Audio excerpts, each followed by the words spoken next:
Hello everybody and welcome back. It's As of the Greek, and today it's finally time to do my death order prediction for Danganronpa Hourglass.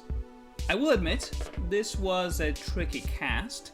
I don't feel very confident with my predictions here. But, oh well, you can be the judge of that. Let's start. Chapter 1 always has one of the MC's closest friends dying, either as a victim or the killer. There were a handful of characters that could fit this role, but in the end, I decided on Aster Gray, the ultimate medium, as the first victim. He is by far the closest to Hope by the end of the prologue, and I wouldn't be shocked if it stays this way in Chapter 1 too. As for who I think the killer is going to be, that is the ultimate chess player, Seiichi Monroe. Seiichi does have the qualities to be an antagonist candidate, but ultimately, I don't buy it. He did seem very paranoid and scared, more than most characters, when the killing game was made known to them. Hell, he even looks scared in his splash art. I could see a scenario where he is so terrified of getting killed that he chooses to kill Aster and try to escape. For the second victim, I have decided on Kozue Solas, the ultimate lapidary. I hope I pronounced that right. Honestly, Chapter 2 is always the most difficult one to predict for me.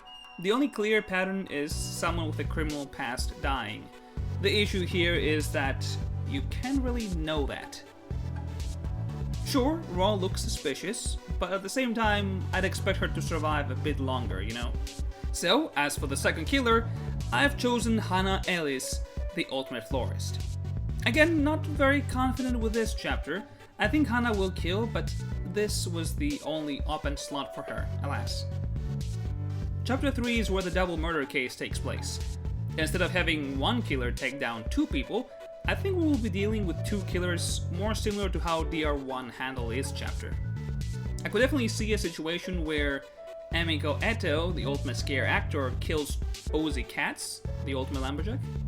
Emiko seems like someone that would try to kill two people, but while she tries to kill her second victim, they fight back and kill her instead, making them the Blackened for this case. And that would be Shin Ashikaga, the ultimate violinist.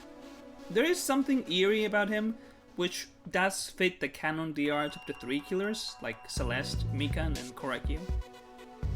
For Chapter 4, we have the buff character Death. And I will be honest, I'm not sure who in the cast is supposed to be that. Mitsu Sakamoto, the ultimate pilot, is the closest I could think of.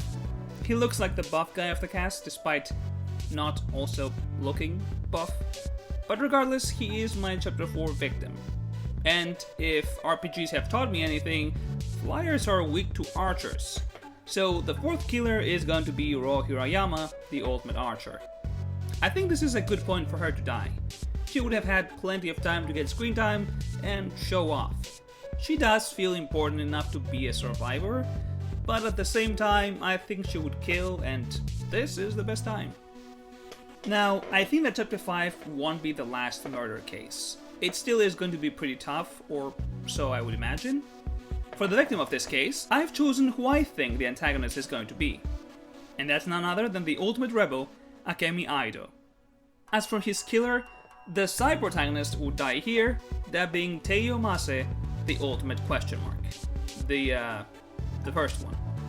I do believe Teiyo is going to be either the ultimate police officer or the ultimate detective. So him killing the ultimate rebel feels, fitting. Now, when I started writing the script, I was ready to put Blair as the mastermind that gets revealed in the final chapter. But, while checking the trailer to get the last names of the characters, I noticed there is a grey-haired guy shown twice to us in the trailer. Once looking suspicious, and another barely visible behind Monokuma's splash art. So, last minute theory change? This man is the mastermind, and he kills Blair. I could see these two actually being siblings, maybe she's a traitor among the cast, but after seeing her life threatened multiple times, she has turned against him. Maybe she lets him know that she's about to reveal his identity, and he kills Blair to silence her. And of course, Hope and the gang catches him and he ends up dying, or arrested, I don't know. Of course, that means that we have 4 survivors. 1, our main character, Hope Inoue, the ultimate concept artist, which is an obvious one. But the other 3 are Sebastian Shinen, the ultimate veterinarian, Aiko Hara, the ultimate nobody, and Anzu Zimmerman, the ultimate ballerina. I could see an argument where you replace Aiko with Ozzy, but I think it would be hilarious if the ultimate nobody manages to survive throughout the whole game. But that's all for today. What do you guys think? Do you agree with my predictions? Let me know of your own predictions in the comments below, but until next time, take care, and I will see you all in the next video. Bye bye.